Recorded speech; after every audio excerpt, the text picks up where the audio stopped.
I have some more bad news for you guys. It's just been reported on the news. New research finding intermittent fasting may pose risks to your heart, the practice where people eat within an 8-hour window or less. Researchers finding it poses a significant risk of dying from cardiovascular disease. Now, this sucks because I have to now change 442 of my videos. So I got my work cut out for me this weekend. So just to be safe, I think what you should start doing is you should start eating at night, snacking between your dinner and right before you go to bed. And then as soon as you wake up, start eating because we have to save your heart. Now, apparently this study is mainly focused on cardiovascular mortality, but they did find that if you do fast for longer than 16 hours, it does lower your risk for cancer. So you need to choose, do you want to lower your risk for heart attack or cancer?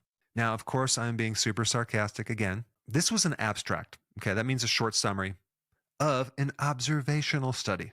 It was based on a 24-hour dietary recall. It's based on having that person remember what they ate, which I don't even know what I ate 2 days ago. And they mainly looked at this pattern of 16-hour fasting with an 8-hour eating window. Now, this was sponsored by the American Heart Association, so we know it's legitimate because they're very unbiased. The findings set to be presented at an American Heart Association conference. But this is just another one of those studies where all you have to do is put a little doubt in the consumer's mind, and that's enough to get people to question, should I do it? Should I not? Is it going to be dangerous? Am I going to die of a heart attack? This was a tactic that the tobacco industry has used for many, many years. Now, what I found about the author, Victor Wentz Zhang from China, I've heard about this author before, which directly opposed red meat and eggs and cholesterol. And of course, all of these studies are also observational studies. And so apparently these studies were sponsored by the American Heart Association strategically focused research networks. But the American Heart Association is the same association that promotes healthy seed oils for your heart. Personally, my viewpoint is they're not very heart healthy, but the reason they can get away with it is because it does apparently lower cholesterol. But that's a whole different topic. What I want to just kind of mention right now is 4 more credible studies that were peer-reviewed that talk about the benefits of intermittent fasting and supporting cardiovascular health. So the first one was a single-blinded randomized study, and I'm going to put all these down below in the description. Long-term effects of time-restricted eating with resistance training, right? And this was over 12 months. Significant decrease in body mass, fat mass, decrease in inflammation, increase in insulin sensitivity, and also a more balanced lipid profile. Without adverse effects, it was safe and effective for improving cardiovascular function. Number 2, this was a non-randomized control clinical trial for time-restricted feeding on body composition and cardiovascular risk. So they did an 18-hour fast, significant decrease in waist circumference, and significant decrease in cardiovascular risk. All right, number 3, systematic review, impact on intermittent fasting with cardiometabolic risk factors through 4 randomized controlled trials. The results were intermittent fasting demonstrated significant reduction in body weight, Waist circumference, body mass, fat mass, blood pressure, decrease in cholesterol, triglycerides, fasting insulin levels, and improvement in insulin resistance. All right, number 4 also evaluated this pattern of 16 and 8, 16-hour fasting and 8-hour eating window. This was on breast cancer survivors. It was just for 8 weeks, but there was a significant decrease in cardiovascular risk. There was decreased risk in visceral adipose tissue. And so, as much as I hate doing another video on something ridiculous like this, someone's going to read it and someone might have some doubt. You don't have to have any doubt. This so-called study was completely ridiculous and you pretty much can ignore it. And since we're talking about cardiovascular health, if you have not seen this video, you should really check it out. I put it up right here.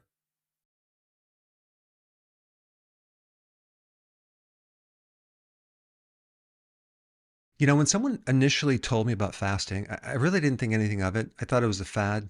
I'm like, fasting, what is that going to do? You're just skipping meals.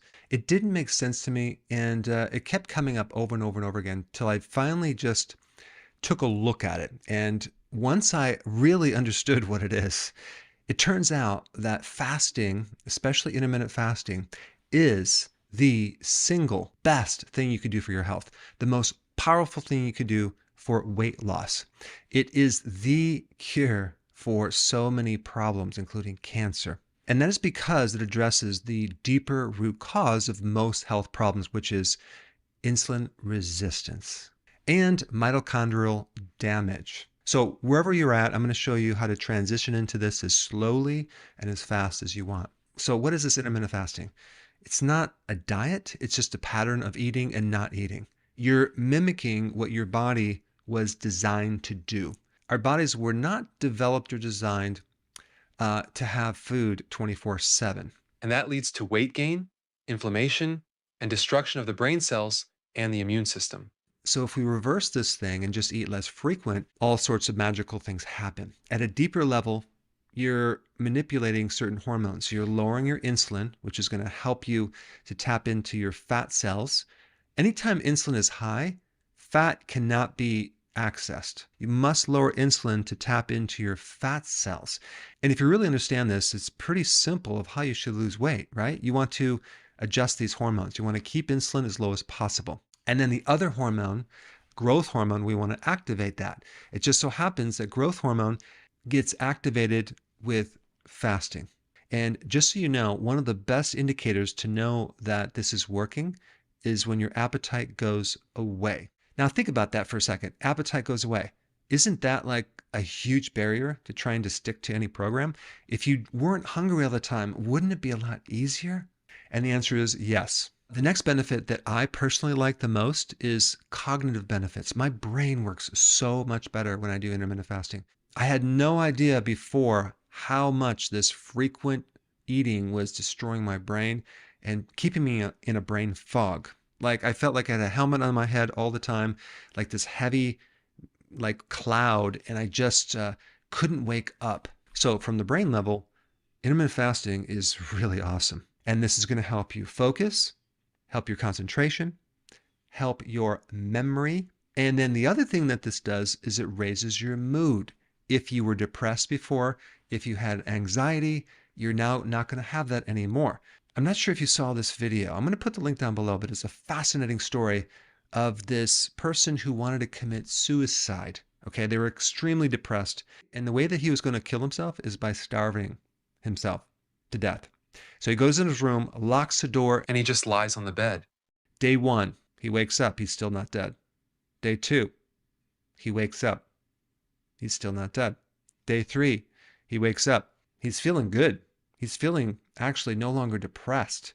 He unlocks the door, walks out, and says, what's going on? Why do I feel so good right now? I'm not going to kill myself. He started looking up on the internet things about fasting and what happens when you don't eat, and he stumbled on this fasting thing. And he stumbled on my website. Anyway, he lost a lot of weight. He no longer is depressed. He's no longer suicidal. He's a much happier person. He has this huge success story. And it all started with this miraculous fasting. So fasting can help you fix your brain. Realize, as a side note, fasting is not starving. That's different. Starving is when your body is starting to eat up your muscle protein and different organs, and you pretty much ran out of your fat. See, the fat on your body is there to help you survive when you are not eating, okay? Let that sink in for a little bit. When you don't eat, your body is not going to directly go after your muscle as energy. It's going to go after your fat as energy for a period of time until that's gone. Then it'll use the muscle. That's when you're starving.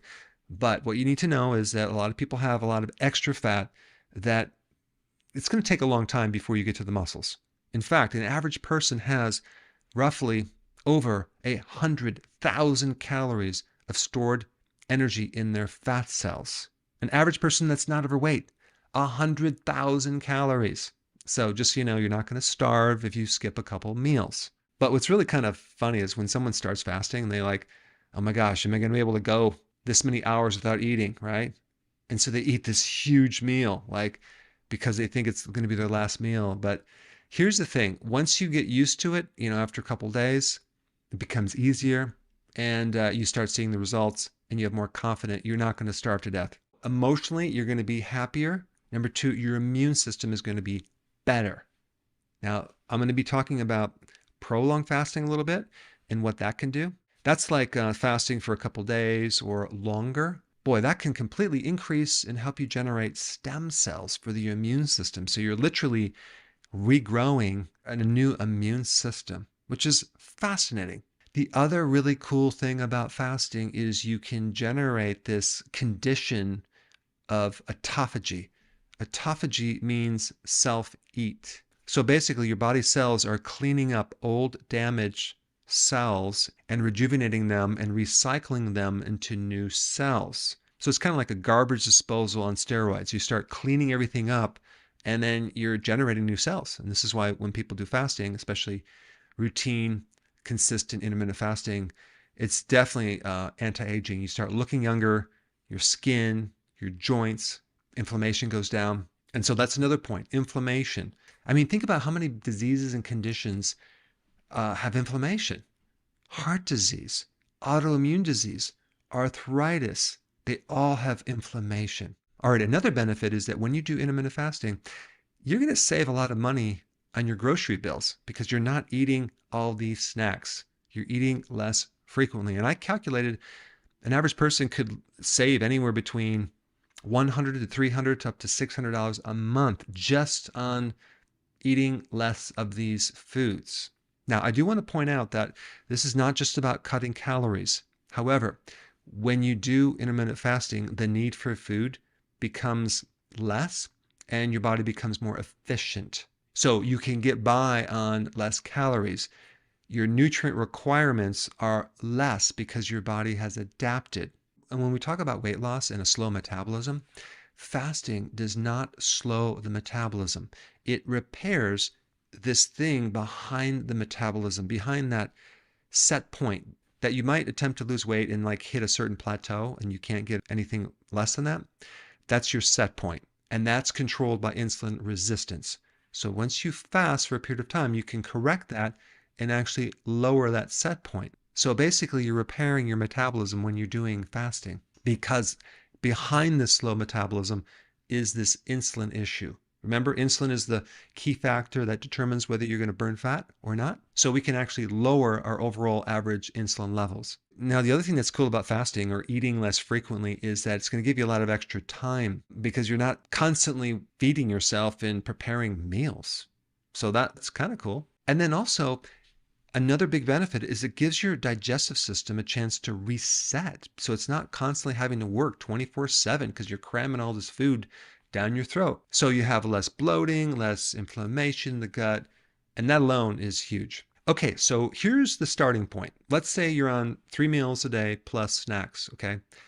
The first thing to do, step 1, eliminate snacks. That includes eating snacks at night and grazing. We no longer want to graze. 3 meals, okay? That's step 1. If you just did that, you would improve the body, okay?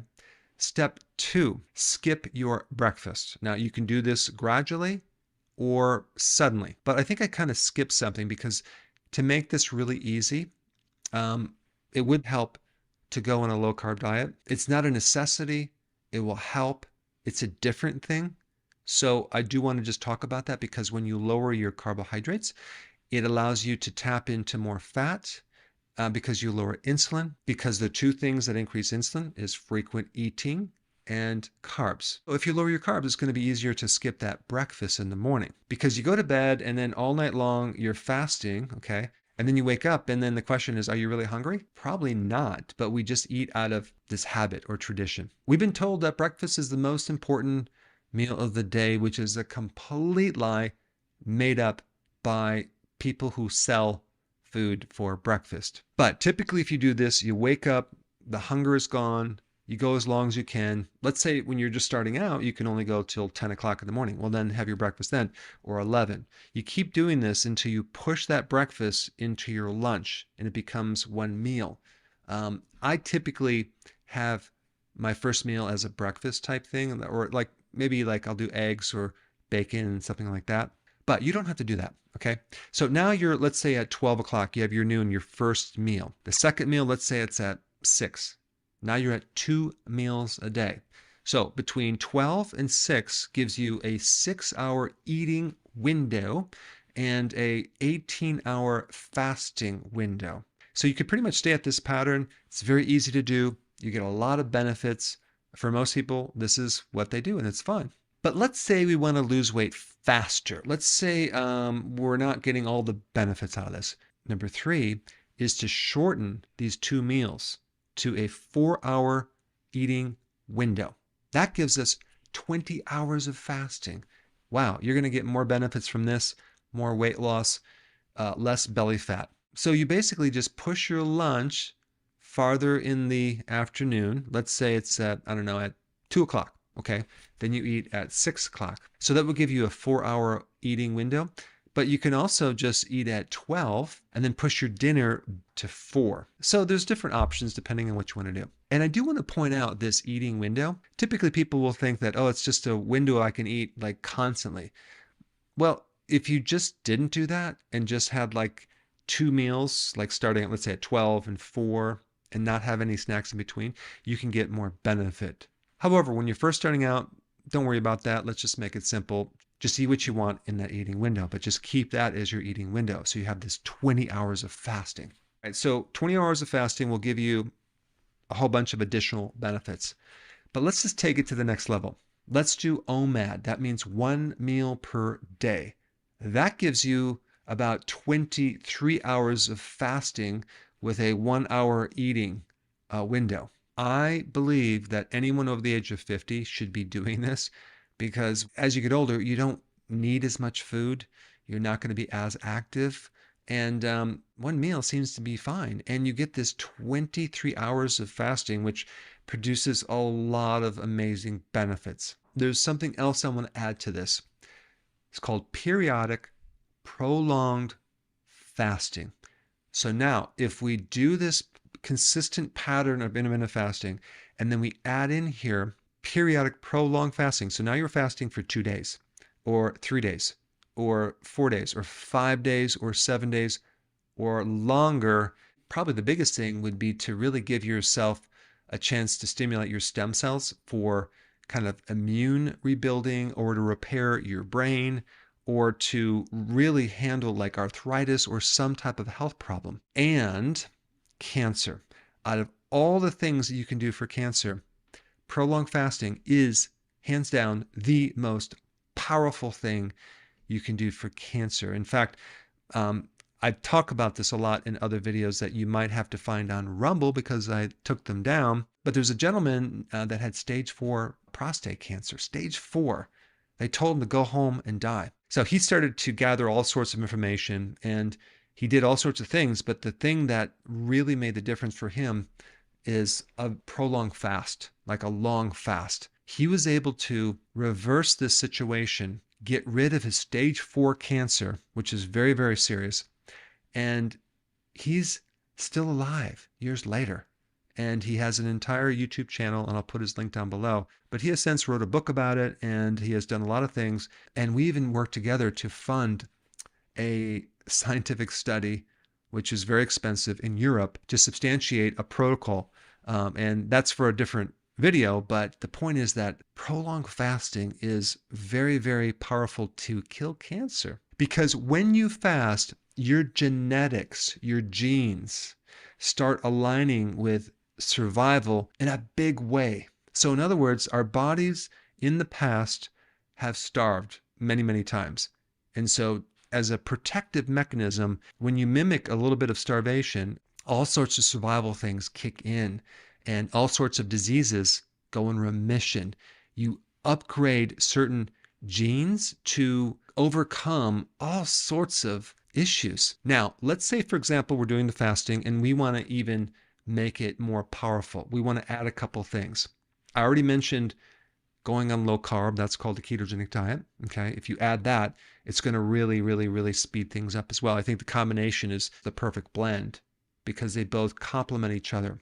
Also, if you add exercise, you can just take things to the next level. because all of these actions enhance the same thing: lowering insulin, increasing growth hormone, causing more survival, creating more health in the body. I mean, when you think about when you go to the doctor, what are they doing to increase health? I'm not talking about suppressing a symptom. I couldn't come up with a lot of things.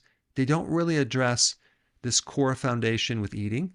They don't usually address this fasting technique. They might talk about exercise in general, but it's really about handling all of the side effects from eating junk foods, alcohol, the effects of stress and all these other things. That's kind of what they're addressing. And I looked at this and I'm like, what is it about healthcare that can actually increase health? I think that's missing. Listen, don't get me wrong. If you break a bone, if you injure yourself, I mean, you need to go to the doctor. But this massive suppression of symptoms, I think the whole system is broken where we don't really focus as much on increasing health, which is a completely different thing. So an average person has a lot of insulin resistance.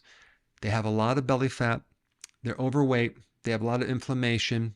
They have something called ectopic fat. That's fat that can no longer go in the fat cell. The fat cell is broken, so it spills over outside the fat cell in the organs, like your liver, and then around the organs as visceral fat. That's why you have belly fat. If you look down at your shoes right now and you see your belly sticking out, that means you have insulin resistance. A couple other things that you probably have heard that are completely false. This other concept that 6 meals a day is healthy. This idea that you have to eat to prevent hunger so you don't overeat is completely ridiculous, because if you eat these small meals, it actually causes you to be more hungry in about an hour and a half.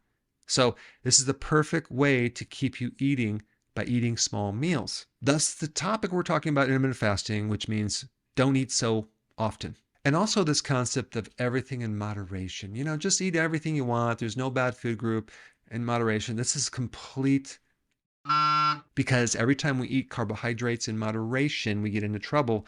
And in order to get into deep ketosis, which is the state of fat burning, you can do a moderate amount of protein, but not a moderate amount of carbohydrates. An average person consumes about 65% of their calories carbohydrate.